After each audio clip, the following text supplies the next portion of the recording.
time time reveals shit that man can't hide. So it's like just start coming this way, and I really can't fuck with that nigga.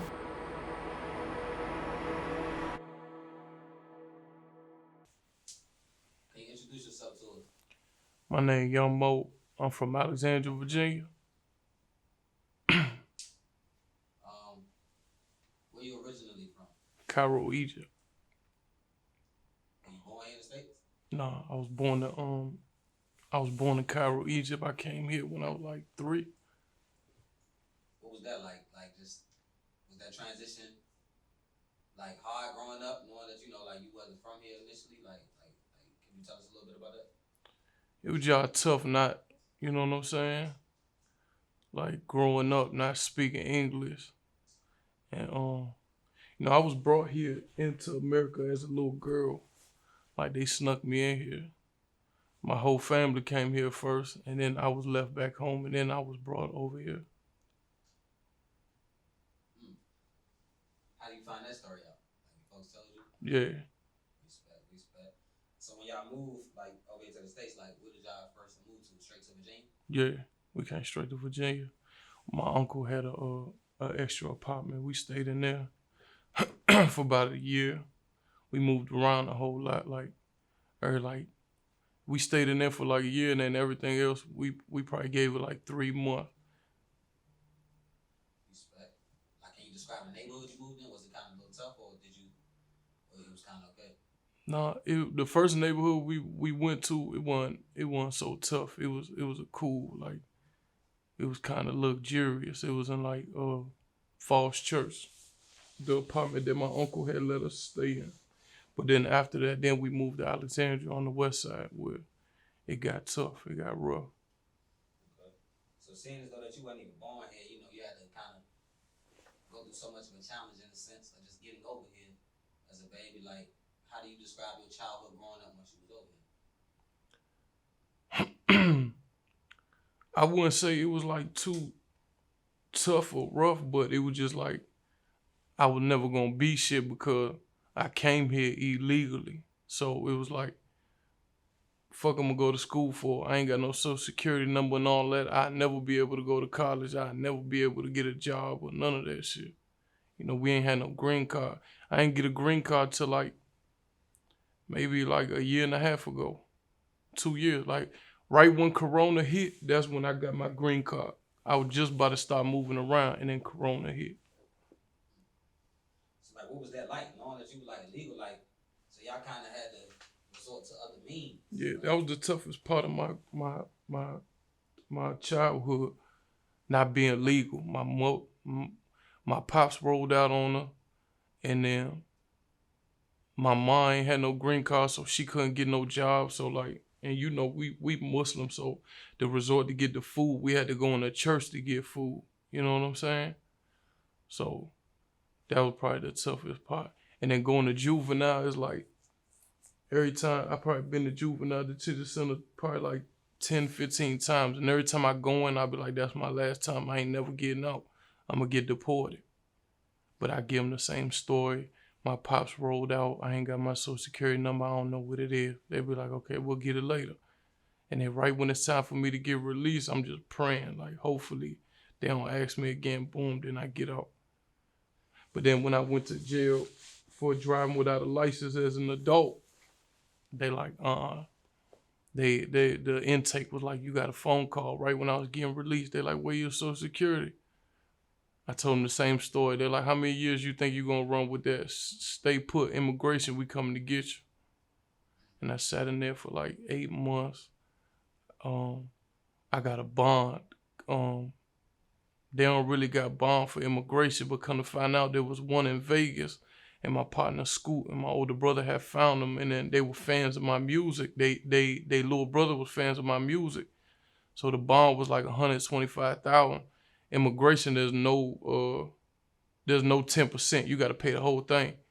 But they came and got me for free and put an ankle monitor on me. So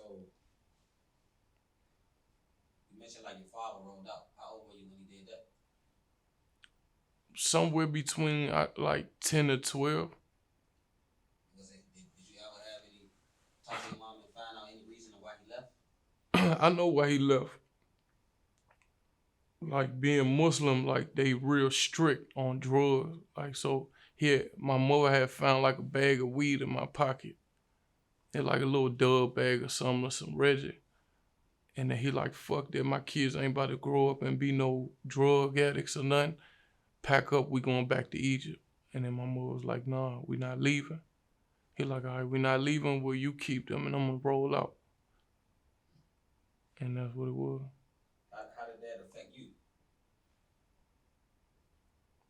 That shit only affected me watching my mother struggle trying to get us right. But real talk, like a lot of niggas, they be having some sad story. Oh, my pops left. Man, that shit, I ain't really give a fuck. It was like, damn, I get to stay out later. I get to hustle. I get to grind. I get to do what the fuck I want to now. So like witnessing your mother struggle, like how much of effect, how much do you think it took a toll on her just over the course of these years? Shit, that shit fucked us up. Like, that shit was hard. Like, we had no walls. There was no doors. There was no nothing. It was like, you know what I'm saying? Like us ordering pizza, that was a celebration. Like, you know what I'm saying? Like going to get Subway, going to get McDonald's, that shit was a celebration. So it's like we ain't live the same. How many siblings you have? A older and a younger. Oh, so you the middle child. Yeah. Okay, okay. So did you feel like a sense of like you kind of had to kind of be the one to kind of step up and try to help out, or I learned to step up for my older brother for real. Cause when he was old enough, he went and got a job. And that's when I first seen that hand to hand. Like he was giving my mother paper, paying bills and doing shit like that. So I really looked up to him from that, and that's what made me become who I am. You know what I'm saying? for sure? What was the majority issue that kept sending you back to juvenile? Little weed shit, fighting, little shit like that. Nothing major for real. What you feel like you learned just going through those experiences, like just in and out, and like as you develop into your teenage years, even becoming a man, like what was one of your biggest lessons? Mm, one of my biggest lessons from going in, like having patience. Like when you go to jail, when you go to juvenile, the clock stopped for you. Everybody else it can just keep moving, but for you, everything stopped. So when you're out, when you're free and you want something, like you ain't gotta rush into it. Like if you want it bad enough, it's gonna come. So it just taught me to have a lot of patience. 100%, 100%. So like when you got out here in the streets, like what was that transition like? Because if it, of course, understanding your background and your culture, like what was that transition like getting into the streets? I remember I bought my first half an ounce of weed for $60, and I turned it to 120. And then with the extra money, I had gave it to my mother. And then I went and did it again and again and again. And it was just like, damn, this is a way of life. I can get out of here like this. So the transition was like, I found my way. I ain't have no other way. It wasn't like be a lawyer, be a doctor, be none of that. It was like, I gotta be something. And then I found my way through that. And then one thing led to another. I found my love for music. And then I started paying for studio time, beats, videos, and all that with that money. And it was like I found my way now. Now I'm a master. I'm gonna be a professional in there. For sure. Um, but I'm pretty sure upon recognizing all that, you faced a lot of challenges. Yeah. Correct. Um, at what time do you feel like you faced what was one of your most challenging times? Like just throughout that whole ordeal. As far as music, Nah, just when you was in the streets. mm, the most challenging thing is like who to trust. Cause it's like now everything is good when it's good, but then for the streets it go bad. I don't know nobody in the streets where shit ain't go bad for them. So it's like who can you trust during that time? And it was like that was probably the most toughest thing because it's like everybody changed. Everybody. Like I can honestly say like from childhood to now, the only ones that probably done stuck all the way around is maybe like 3 or 4 people and like my mother. And that was about it. So do you feel like you trust anybody? Yeah, I got a couple people I could trust. But that shit took years and years of lessons, learning, losses. But I got a couple people I could trust. Facts. And knowing that you didn't have your dad really active in your life, you have kids Mm-hmm. and you have all boys. Mm-hmm.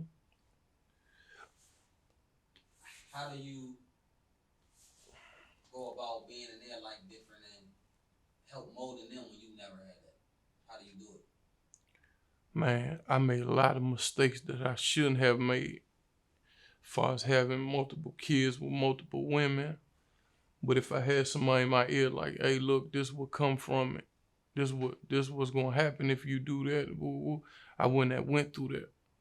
So that's why my approach to my children's life like way differently. Like I took the losses for us. They ain't gotta go through what I went through.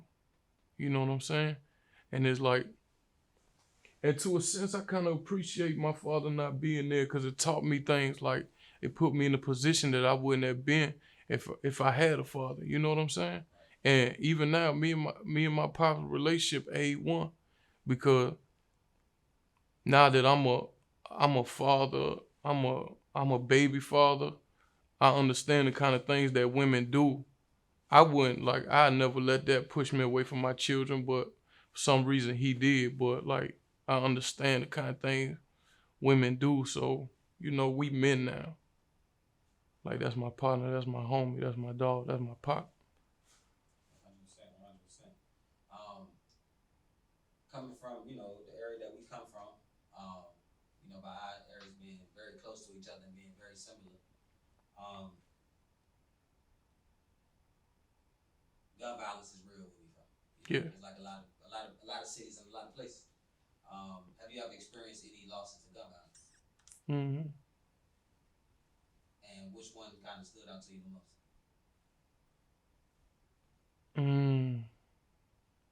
All of them really hit, but the one that hit me the most was like somebody that I was introduced to through music, and that was Boosa. And Boosa's hit me the worst because it's like, coming into this rap shit, Fat Trail gave me my first opportunity. And he introduced me to his whole family and they all took me in like one of theirs. Like everything was organic. And like the person that really stood with me was Boosa. And we had the same mentality, we had the same goals, we made the same mistakes and all that. That was my dog. Like we did a lot of shit together. And he was one of them people that never trusted nobody. Like me and him, I'm gonna keep it real, I'm gonna tell you a funny story. Me and him, we fell out. We fell out and we ain't speak for like a year. And he passed away after that year. Like we never got back cool. But then he passed away because Gates had came. I had did a record with Gates called Everything Changes. And then Gates came, he was doing a show in Norfolk. Norfolk like 2.5, 3 hours from where we from. So he came and he came and popped up for me. Well, he got paid, but he came and popped up for me at Layla Lounge. And my men came, some of Boosa men came. I don't know what Trail was at. I think Trail was out of town. And then Boosa had came. And it was about time for me to start performing. And he was so high up. He pulling my shirt from behind me. It was him and Toby. He pulling my shirt from behind me. He like, man, Mo, man, fuck these niggas, Mo, fuck all these niggas, man. I don't trust none of these niggas. He had his iron on him. He like, man, anybody move wrong, I'm gonna bust him. Boo, boo, boo. And he just going off about don't trust nobody. And I'm like, bro, let me let me perform, my nigga. You tripping? And he did it about 3-4 times. And then when I grabbed the mic, then he really pulled me like, nah, bro, fuck that shit, man. Fuck these niggas, bro. Let's go. And I had performed woo woo. We went outside. We got into it badly. And then after that, we ain't speak again. Like we spoke, checked on each other and shit, but like it really fucked up our relationship. It just made it fall off. And then next thing you know, the one person that preached don't trust nobody trusted somebody one time. And then now he gone. He was just one of them. You know how like it's just one of them people that you would never think would let nobody get up on him? It was him. He let somebody get up on him. That shit let me down. And that shit hurt. But it also let me know anybody could get touched. You know what I'm saying? Ain't no such thing as like, yeah, he one of them. He can't get touched. Man, anybody can get touched. 100%. 100%. Like, do you like what does that do to, you know, your everyday movement? Like just how you now operate and just view things regarding relationships and friendships. Like how does it affect your everyday? Just knowing, you know, what you saying. I don't move the same. I never moved like no ordinary person. I always treated myself like I was that nigga. You know what I'm saying? I don't hang. I don't go to the club. You know that about me. I don't go to the club. I don't pop up. I ain't doing none of that. Unless we getting paid. If we is getting paid, we moving righteous. I don't pop up at the same spot. Like I ain't got no routine where a nigga be like, man, yeah, he gonna be here at this time. He gonna woo woo. I ain't fucking with no like any bitch. You know what I'm saying? I do all my shit like precise. And I just pop up. And I don't spend too much time in one place. 100%. So with that militant mindset that you have, it goes to my question is of do you feel like you living or surviving? Damn. Damn. I ain't never been asked no shit like that. You just fuck me up.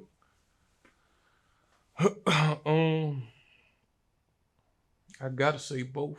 I'm living. I got children. I got people who depend on me. I got they happiness depend on me. They emotion. They everything depend on me. So I gotta live. And then at the end of the day, I am surviving. That's why I move the way I move. You know what I'm saying? If I wasn't surviving, then I'd just be going anywhere, doing anything. But I'm surviving. 100%. Do you feel like with that survivor's mindset and survivor's mentality in any way, shape, or form has kind of developed a sense of anxiety and just how you like, you know, view or see certain things, like or what causes you to move the way that you do? Causing anxiety? Not really. I'm used to it. Yeah. It don't do me no trauma for real. I I like it like that. You know what I'm saying? I like staying to myself. I like fucking with a handful of people. I like not being able to be accessible. You know what I'm saying? Don't get me wrong, shit done went down. Shit done got gangster. But it like, alhamdulillah, I survived. Yeah. But like it ain't caused me no anxiety for real. When you said that you know you had children with multiple women, um,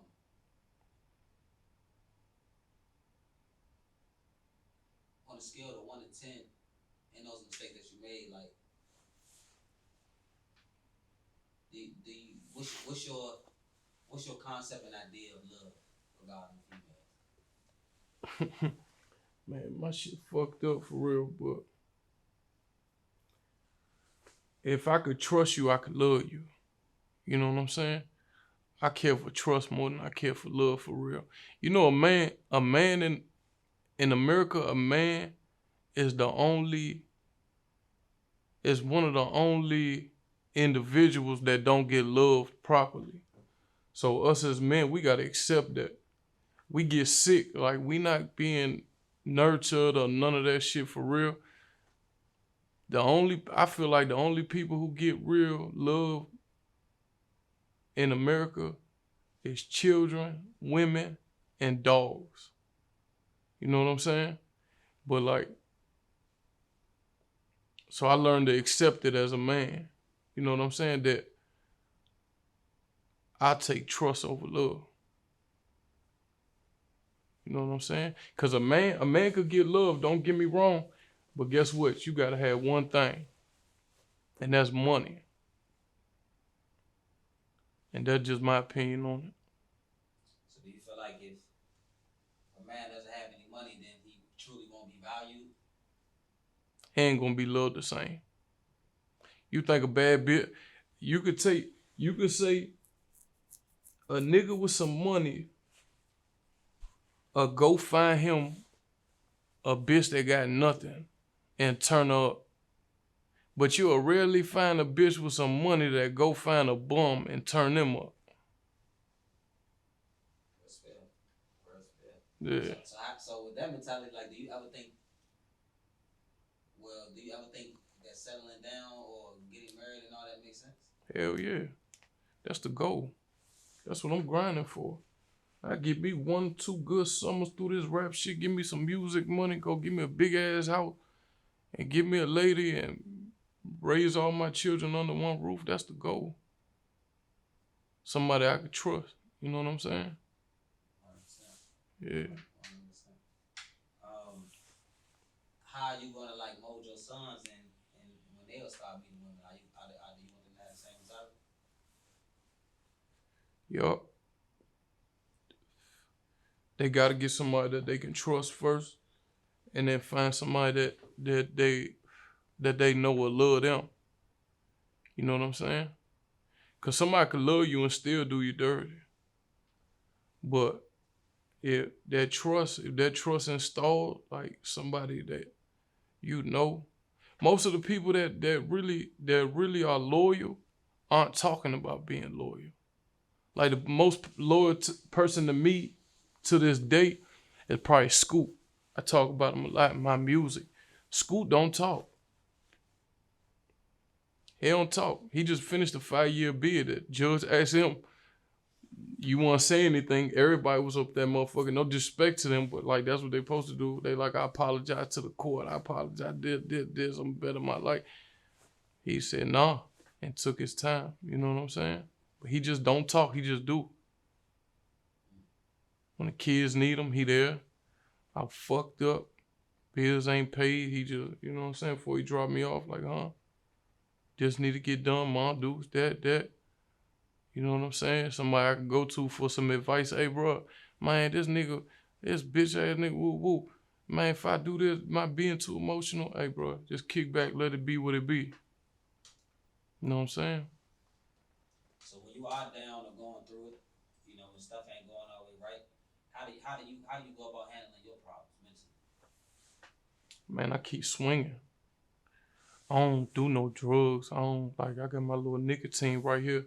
I used to smoke Newports, but I just had a newborn, so I ain't want that smell to be around them and shit. So I changed over to this right here, but I don't do no drugs. I don't drink. I don't nothing. Oh, and I make music. You know what I'm saying? Music probably one of the best ways, cause I go in that bitch and just rap about what's going on. Most of the music I make don't even get released because it's too like. Sometimes I feel like it's too incriminating. I'm from Virginia. We in the Commonwealth. They'll railroad your ass. You know what I'm saying? 100%. You speak about your music, your sound definitely has there's a lot to your music, a lot of depths. But one that I feel like stands out the most is that there's a lot of pain in it. Yeah. It's a lot of pain in it. And it's been like that for years. You know what's funny? Your ass used to go on me for rapping that pain shit. You be like, nigga, I'm not shooting this sad ass song, bro. What's up? Give me something turned up. That's what the people want to hear. So that's why you one of the reasons I try to mix it in. I try to get something people could dance to, but I'm still rapping that same shit. But now look, everybody talking about that pain. You know what I'm saying? Yeah. What do you feel like your inspiration and like where are you pulling from when you because you be talking about real life stories and things that happen. So Right. it's like it's almost like a sense of therapy for you. It seems like Yeah, right, it is. like that's the way you express yourself. Yeah. That's what it is for real.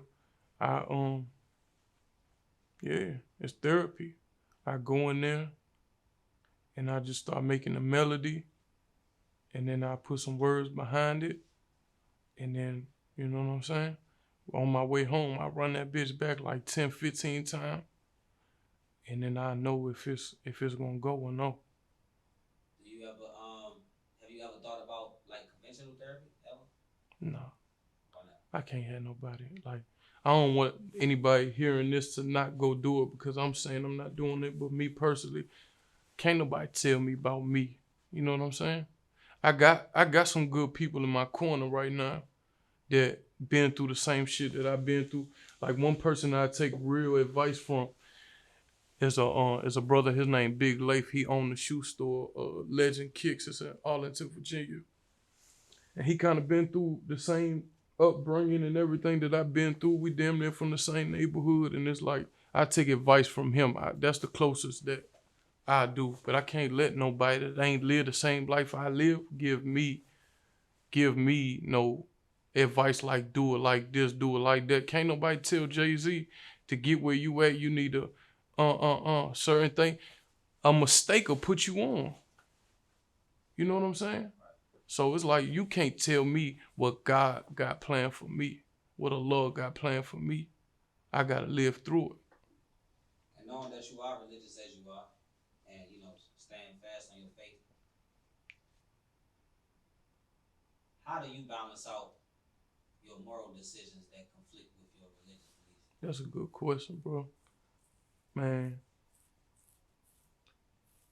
I feel guilty every day. It's like I'm a Muslim and I'm over here making music, and there's a lot of young Muslims that look up to me. It fucked me up.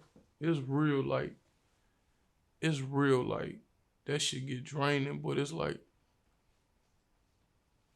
you know what I'm saying? That's all I had. That's all I had, and that's what I had to push through with. But it's like certain things that I wouldn't do.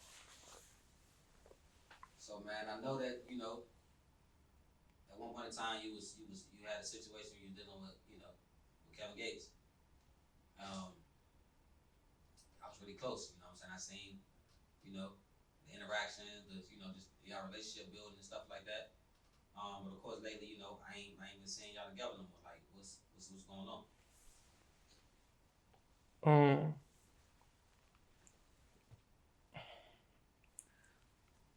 like the best way I could put that, you ever fuck with somebody that nobody fuck with? Like nobody fuck with that nigga. Just like, man.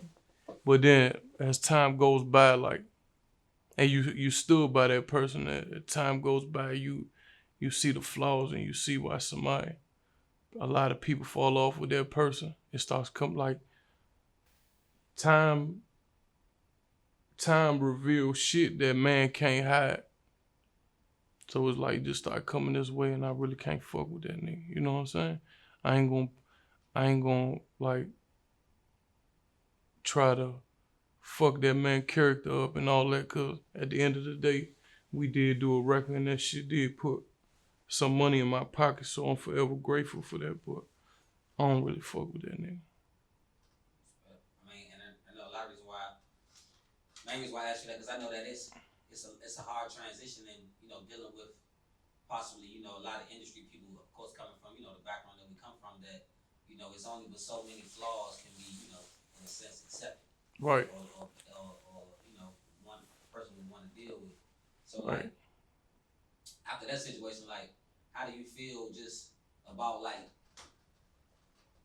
doing business with anybody else, like for real, like are you gonna go about it different than how you just talk or see if they genuine first before you do certain business with them, or what? Like, how does that look like? No, our relationship was like it was definitely genuine. You know what I'm saying?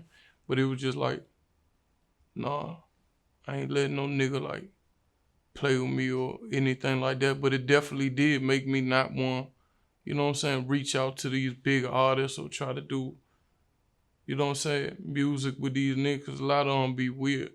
You know what I'm saying? I've been through the same, man, fuck all that. I've been through the same shit they've been through. I done touched the same money they touched. Like, ain't no reason for a nigga to be weird. You know what I'm saying? So it's like, yeah, I approach that shit way different. What make you so close to Trail out of everybody? Trail, that's a real nigga. That's a real nigga. And time revealed that. I knew Trail for what, 10 years now. He ain't got no flaw. I mean, not saying he ain't got no flaw, like he don't make no mistakes, but it's like he genuine, he a real nigga. He stand on business, he stand on man time, like everything about him 100. He a real brother.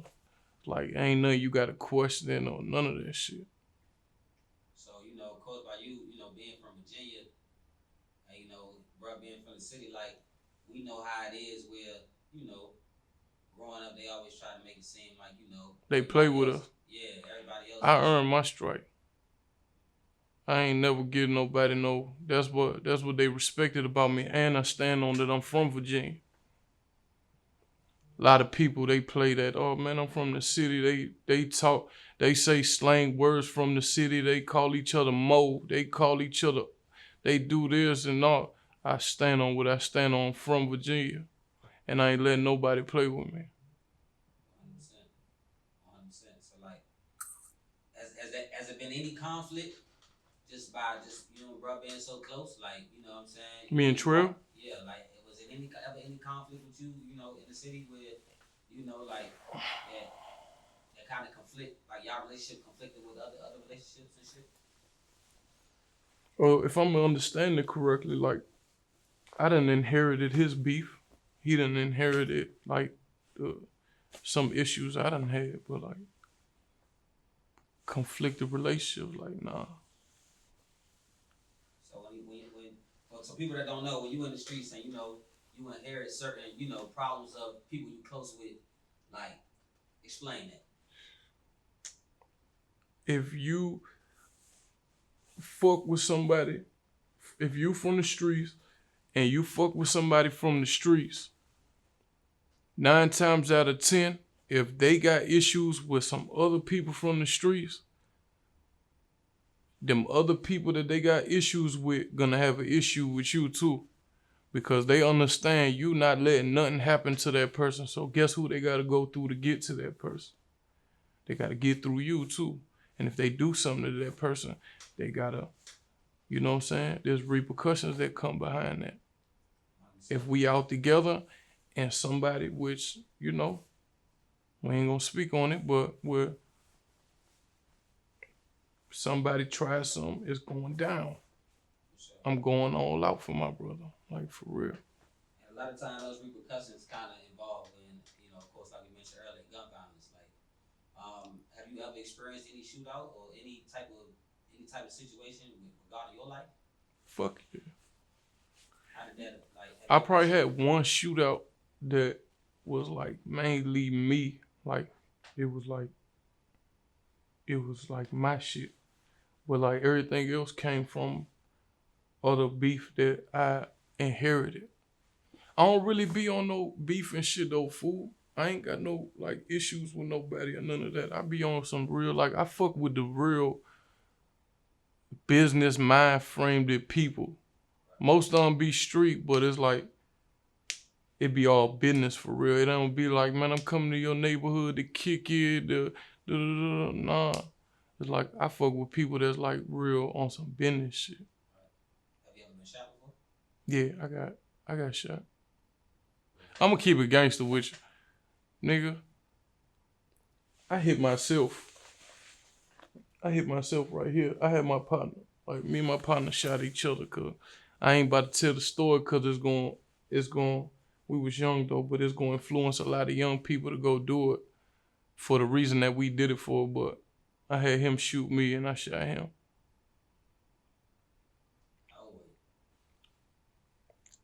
like 16, 17. Mm-hmm. And did you like what was your mentality of wanting to do that? We just like had no choice. It was either It was like, come on, let's go. Go ahead, you go first. This bitch ass, not a bitch ass nigga, but this wild ass nigga, he know who he is. We say, I told him shoot on three. He said one and shot.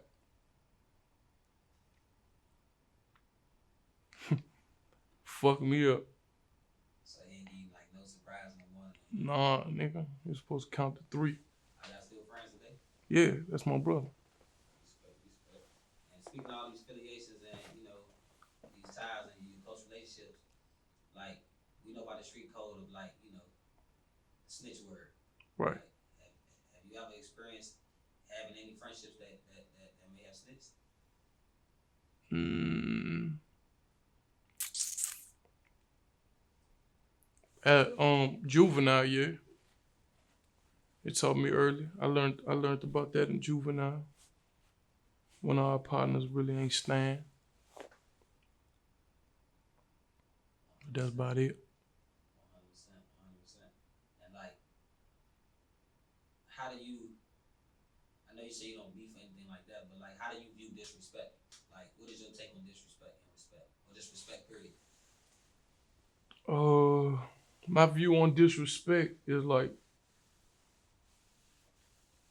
what you mean by like as far as my view on it? Like, what's your perspective on it? Like, how do you feel respect should be conducted amongst men, and what do you view as disrespect? Uh, I think everybody like as far as respect is like the streets really in rap. Like, well, not rap, but the streets is really a gentleman's ball game. You know what I'm saying? And there's certain things you don't do. There's certain mistakes you're not supposed to make.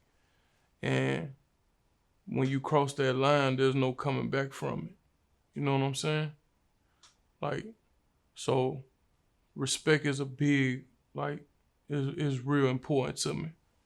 Cause once that disrespect come around, it opens the door for a whole lot more other shit. 1,000, 1,000. And do you feel like most of the problems in the streets, like, do you feel like it could have been avoided by simply like better communication or just resolve? Nah, because most of the conflicts in the streets, it ain't no communication.